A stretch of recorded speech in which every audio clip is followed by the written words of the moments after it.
రాజమండ్రి అనగానే అందరికీ ఫస్ట్ గుర్తొచ్చేది గోదావరి అండ్ దాంతోపాటు పుష్కర్ ఘాట్స్. సో ఎవరు వచ్చినా ఈ పుష్కర్ ఘాట్స్ దగ్గరికి వెళ్ళి కొంతసేపు టైం స్పెండ్ చేయకుండా అయితే వెళ్ళరనమాట.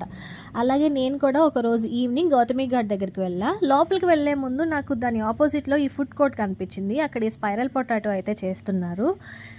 ఇది నేను ఫస్ట్ టైం ట్రై చేస్తున్నానంటే ఈ సమాజం నన్ను ఒప్పుకుంటుందో లేదో నాకు తెలియదు, కానీ నేను ట్రై చేయడం అయితే ఫస్ట్ టైం. బట్ టేస్ట్ అయితే చాలా బాగుంది. దీని మేకింగ్ ప్రాసెస్ కూడా ఇంత దగ్గర నుండి చూడడం ఇదే ఫస్ట్ టైం అనమాట.